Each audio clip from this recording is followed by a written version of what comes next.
From ancient Egyptian tombs to modern Amish homesteads, humans have been mastering food preservation for thousands of years. While it might seem like a skill reserved for expert chefs or your super talented grandmother, the truth is, preserving food is surprisingly simple. Think about it. Every time you've enjoyed pickles, sauerkraut, or any other preserved food, your body has quietly thanked you. These age-old techniques don't just keep food fresh, they create powerful probiotics that boost gut health. And who better to learn from than the Amish? They've spent generations perfecting these methods, stripping away the unnecessary and focusing only on what works. For them, food preservation isn't just a skill, it's a way of life. It's something you can easily do in your kitchen too, with a little guidance. In today's world, where we're often disconnected from the origins of our food, learning to preserve it is a chance to reconnect with ancient traditions and take control of what we eat. Plus, when you preserve food yourself, there's no mystery about what's inside. No artificial preservatives or unpronounceable ingredients. And let's be honest, homemade always tastes better. Before we dive into the nitty-gritty of water bath canning, let's explore why this Amish method is so effective. Water bath canning has kept families fed through harsh winters for generations, and it's surprisingly straightforward. The science is simple yet powerful. Boiling water creates an environment that's inhospitable to spoilage-causing bacteria. Meanwhile, the heat pushes air out of the jars. As they cool, a vacuum seal forms, locking in freshness for months. They know not everything from the garden can be canned. This method works best with high-acid foods, juicy tomatoes, summer berries, tree fruits, and pickled vegetables. The natural acidity adds an extra layer of protection, making sure your food stays safe to eat. Low-acid vegetables, on the other hand, need a vinegar solution to raise their acidity before canning. And those specific processing times in Amish recipes, they're not random. Different foods need different durations to ensure safety and flavor. Pickles might need just 10 minutes, while strawberry jam could take 15. The Amish know these details are the difference between a good preserve and a great one. The magic of water bath canning reveals itself weeks or even months later. While modern methods might just keep food edible, this technique transforms it. Dilly beans get crisper, pickles develop deeper flavors, and fruit preserves become rich and irresistible. The Amish have learned that patience truly pays off, though they'll admit their best preserves rarely last until spring. Now let's talk about what you need to get started. Fortunately, most of the equipment can already be found in your kitchen. First, you'll need a large water bath canner or a deep stock pot, something tall enough to cover your jars with at least an inch of water. The Amish have been using the same sturdy pots for decades, proving that fancy gear isn't necessary. Next, gather some essential tools to make the process easier and safer. A canning rack keeps jars stable at the bottom of the pot, though a simple folded towel works in a pinch. Jar lifters, heavy-duty tongs for handling hot jars, are a must. A wide-mouth funnel prevents spills and keeps jar rims clean, which is crucial for a proper seal. Add some clean dish towels, a sturdy ladle, and a plastic spatula for removing air bubbles, and you're good to go. As for the jars, proper canning jars with two-piece lids are non-negotiable. Forget about reusing old jars from store-bought goods. Those aren't built to handle the heat. The flat lids are single-use, but the screw bands can be reused as long as they're in good condition. Before you start, inspect your jars for any chips or cracks, especially around the rim. Even a tiny flaw can ruin the seal. Finally, don't rush the prep phase. The Amish take this step seriously, and so should you. Start by washing your jars in hot soapy water, even if they look spotless. This removes any hidden residue.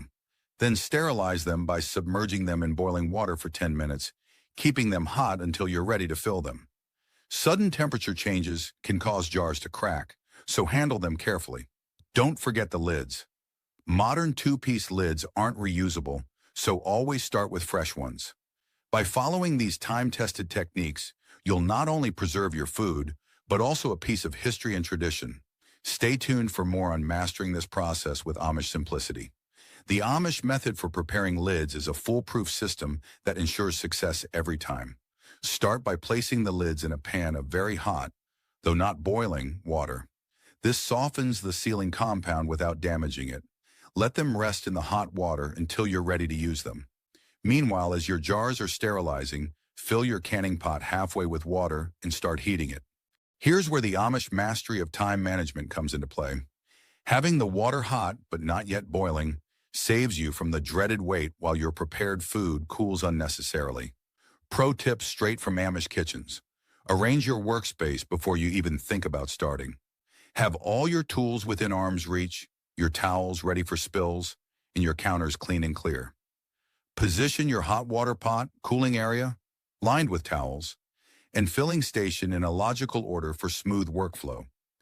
The Amish know that scrambling for equipment while handling hot jars is both dangerous and a recipe for mistakes. Temperature control is another cornerstone of Amish canning success. Keep your jars hot, your lids warm, and your canning pot simmering to avoid temperature shocks that could lead to cracked jars or failed seals. Now comes the critical phase, filling and sealing. Retrieve your jars from the sterilizing bath with a jar lifter, keeping them upright to avoid contamination. If you don't have a lifter, sturdy tongs with rubber bands wrapped around the ends work in a pinch. Place the jars on a clean, dry towel, never directly on a cold counter, as the sudden temperature change could crack them. Before filling, the Amish often add their signature flavorings. For dill pickles, this might include a crushed garlic clove, half a teaspoon of dill seeds, and a pinch of red pepper flakes for a kick. For fruit preserves, it could be a cinnamon stick or a few cloves. These aromatics infuse the preserves over time, creating rich, complex flavors that can't be rushed. When filling jars, ensure your preserving solution, whether a vinegar brine or syrup, is at a rolling boil. Use a wide-mouth funnel and a ladle to carefully fill each jar. The Amish method emphasizes the importance of packing density. For whole vegetables or pickles, pack them tightly but leave enough room for the brine to circulate. For jams or crushed fruits, leave proper head space, typically 1/4 inch for jams and 1/2 inch for vegetables. One crucial step that's often overlooked is removing air bubbles. Slide a plastic spatula, never metal as it can scratch the jar, between the food and the jar's side, working it around to release trapped bubbles. Top off the jar with more hot brine or syrup if necessary to maintain proper headspace. The Amish understand that even tiny air pockets can interfere with sealing and preservation. Before placing the lids, meticulously wipe the rim of each jar with a clean, damp cloth. Any residue, no matter how small, can prevent a proper seal. Remove the lids from the hot water using tongs or a magnetic lifter and carefully center them on each jar. Screw on the bands to fingertip tightness, a term the Amish describe as turning the band just until you feel resistance, then giving it a slight extra turn, about 1/4 inch. Too tight and air can't escape during processing. Too loose and water might seep in. When loading jars into the canner, be mindful of spacing. If using a rack, make sure the jars don't touch each other or the pot sides.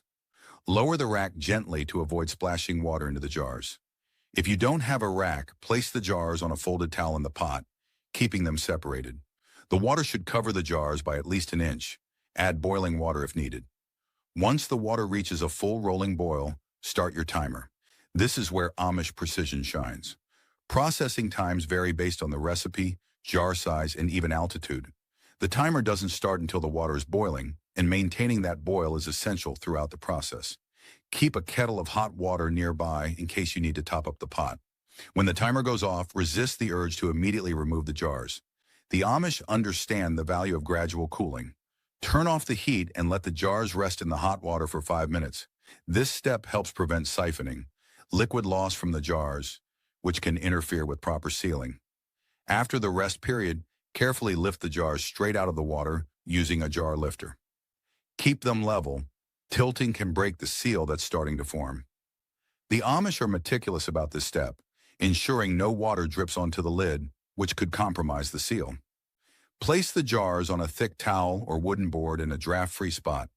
Traditionally, the Amish use wool blankets or layered towels to prevent rapid temperature changes. Leave at least 1 inch of space between jars for air circulation.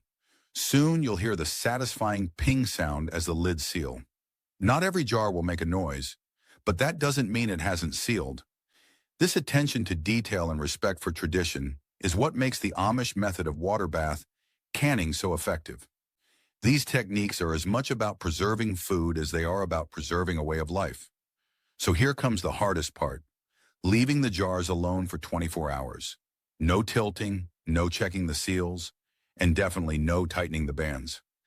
The Amish know that patience is crucial during this period. The sealing process continues long after the jars leave the water bath, and any disturbance can interfere with proper seal formation. Keep kids and curious hands away from the cooling jars. It's worth the wait. After the 24-hour mark, it's time for the final inspection. Start by removing the bands. They've done their job and aren't needed for storage. Check each seal by pressing the center of the lid. It should feel concave and firmly attached.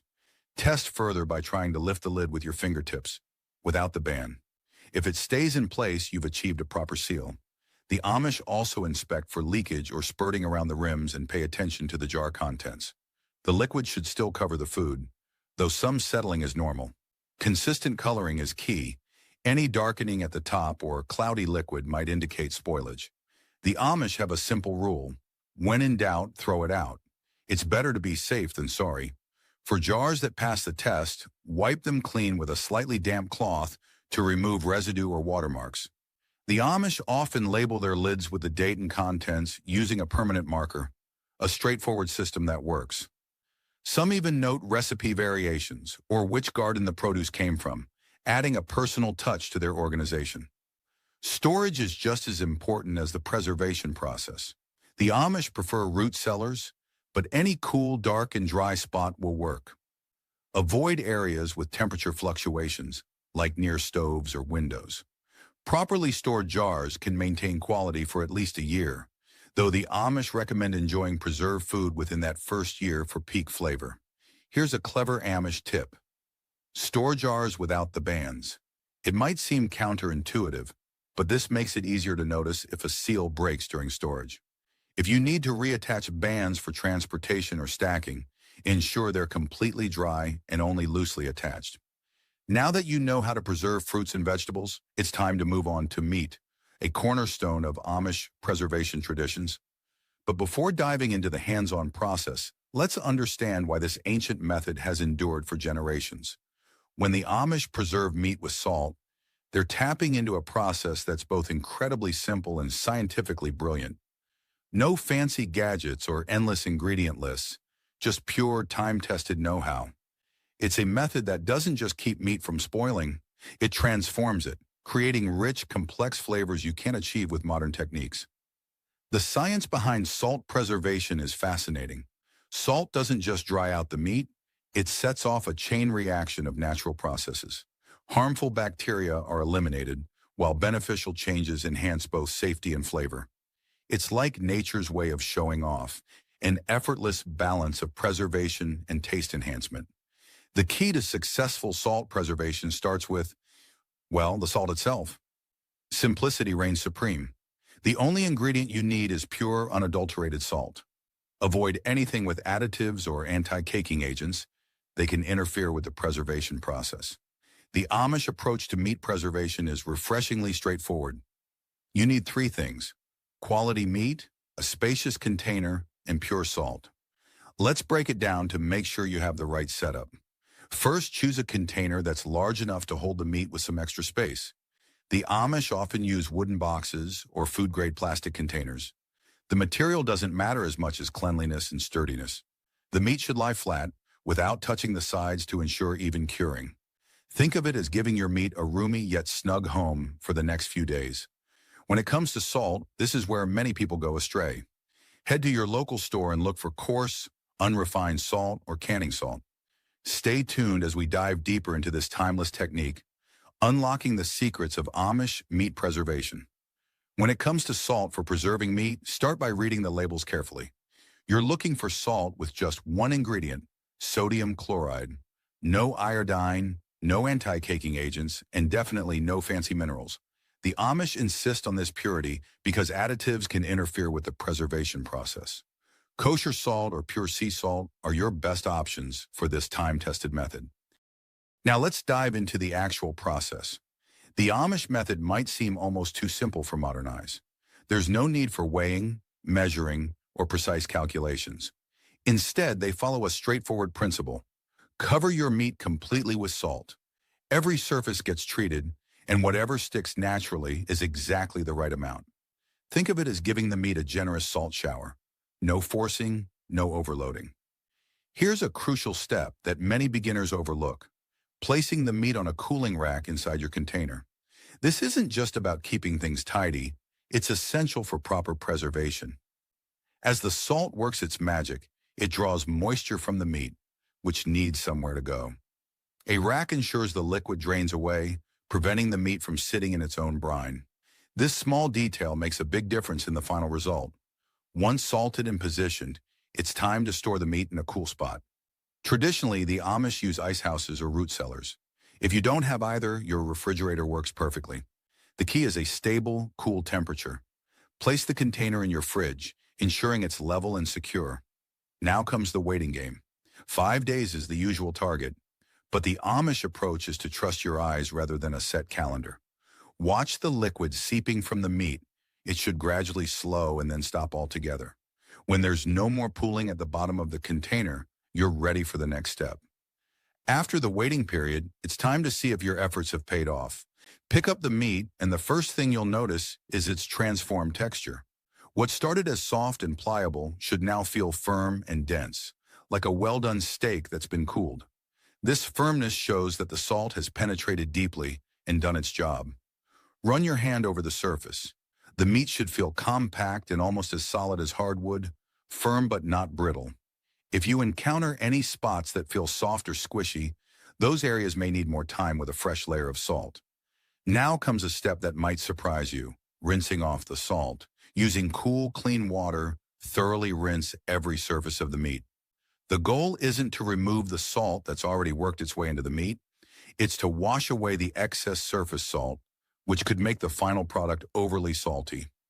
Be gentle yet thorough during this step. After rinsing, grab a lint-free towel, an old cotton dish towel works well, and pat the meat completely dry. The Amish emphasize that this step is crucial. Any leftover moisture can lead to mold during the hanging process. Take your time to ensure the meat is dry down to the last nook and cranny. Now it's time for the final touch: creating a small hole for hanging the meat. Choose a spot near the edge, ideally through a section of fat if available. The hole should be just large enough to accommodate an S-shaped hook. The Amish traditionally use hand-forged hooks passed down through generations, but any sturdy hook will do. By this point, you've not only preserved your meat, you've also stepped into a centuries-old tradition.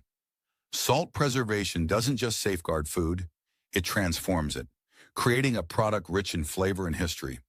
With these methods, you're not just making preserved meat, you're crafting a connection to the past, guided by the timeless wisdom of the Amish. When hanging your meat to age, the Amish recommend using a strong, food-safe hook that can support the weight. The ideal spot for hanging maintains a steady temperature between 50 degrees Fahrenheit and 60 degrees Fahrenheit, the perfect range for developing the rich, complex flavors of preserved meat. This area should also be dark, as light can degrade the quality of the meat. While the Amish often use dedicated smokehouses or secluded cellar corners, a basement or cool closet with good air circulation works just as well. Hang the meat so it doesn't touch any walls or surfaces. The Amish typically allow it to hang for at least 5 days. During this time, the exterior will darken slightly, an encouraging sign that the aging process is working as intended. Once the aging period is complete, the meat should have a firm, uniform texture and a rich, deep color. This is your cue that the preservation has been successful. Properly stored, this meat will last for months, showcasing the simple brilliance of this time-honored method. Before diving into jars and brines, let's explore why fermentation is such a cornerstone of Amish food preservation. This process doesn't just keep vegetables from spoiling, it transforms them into nutrient-rich foods that can last for months without refrigeration. Here's a fascinating fact. Around 30% of the world's food undergoes fermentation, from coffee to chocolate. The Amish rely on this method not just for its effectiveness, but also for the incredible flavors it produces. The science is beautifully straightforward. Beneficial bacteria break down natural sugars in vegetables, producing lactic acid. This acid acts as a natural preservative and creates the tangy flavors unique to fermented foods. Nearly anything from your garden can be fermented. Cabbage becomes sauerkraut, cucumbers turn into pickles, and even simple carrots develop surprising complexity. Temperature and salt. These are critical to successful fermentation. The Amish aim for a temperature range of 65 degrees Fahrenheit to 72 degrees Fahrenheit, warm enough for good bacteria to thrive, but cool enough to deter harmful ones. Salt isn't just for flavor, it creates the perfect environment for beneficial bacteria while keeping the bad ones at bay. Enhanced nutrition. Fermentation doesn't just preserve, it enhances. Beneficial bacteria generate vitamins and probiotics, supporting gut health and breaking down compounds that can make raw vegetables harder to digest. It's a natural process that turns good food into something even better. One of the best things about fermentation is how simple it is to get started. Here's what you'll need. Fermentation vessels. Wide-mouth mason jars or fermentation crocks work perfectly. The Amish prefer crocks handed down through generations, but spotless glass jars are a great alternative. No need for intense sterilization like in canning. Clean is enough. Salt. As with meat preservation, pure salt without additives is essential. Avoid iodized table salt, as it can darken and bitter your ferment. Opt for kosher salt or pure sea salt. Water. Water quality matters. The Amish traditionally use spring water, but filtered water works well. Avoid tap water unless it's left to sit overnight to let the chlorine evaporate. Fresh vegetables. Freshness is key. The Amish ferment vegetables on the day they're harvested, ensuring plenty of natural bacteria are present to kickstart fermentation. Choose firm, ripe vegetables without blemishes. If buying from a store, opt for organic to avoid preservatives. Submersion tools. You'll need something to keep the vegetables submerged in the brine. The Amish use clever solutions like clean stones, cabbage leaves, or small plates.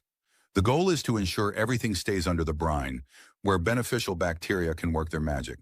Start by thoroughly cleaning your workspace. The Amish emphasize cleanliness to keep unwanted bacteria at bay. Wash your vegetables well with plain water, no soap or vegetable washes. You want to retain the beneficial bacteria on their surfaces. When cutting your vegetables, consistency is crucial. For sauerkraut, the Amish slice cabbage into thin, uniform strips about the width of a quarter. For pickles, they may leave cucumbers whole for a crunchier result or slice them for faster fermentation. Whatever the vegetable, keeping pieces similar in size ensures even fermentation. Finally, prepare your brine solution. With the Amish, simplicity reigns supreme. Their timeless method calls for 3 large tablespoons of pure salt per 5 pounds of vegetables, though it's always wise to consult a recipe tailored to your specific ferment.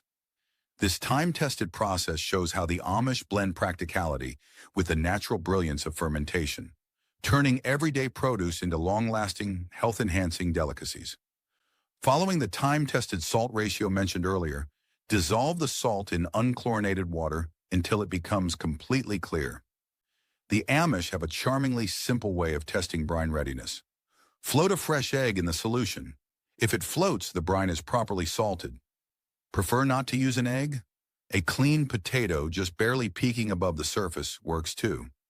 These methods may not be scientific, but they have been reliably used for generations. Packing the vegetables correctly is crucial, and the Amish have mastered this art through years of practice.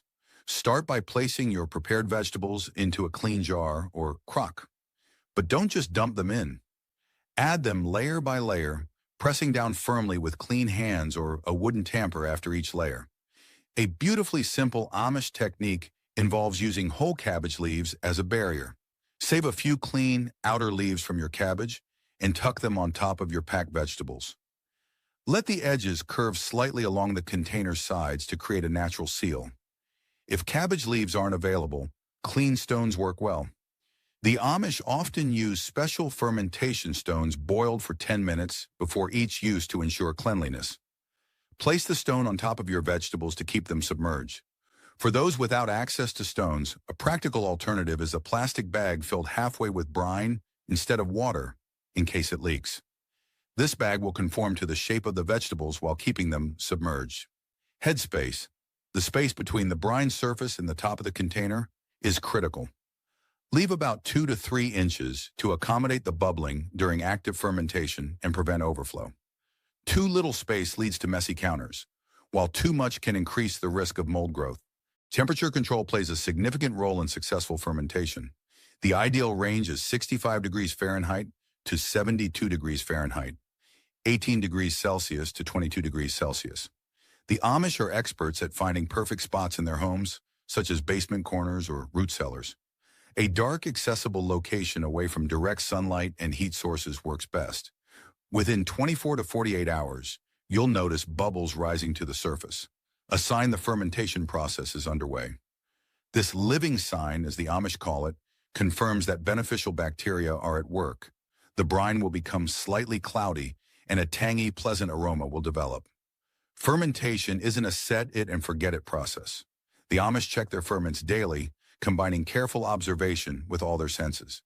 If you're using sealed containers, burping them is essential to release carbon dioxide. Open the lid briefly once a day, listen for the fizzy sound, and close it again.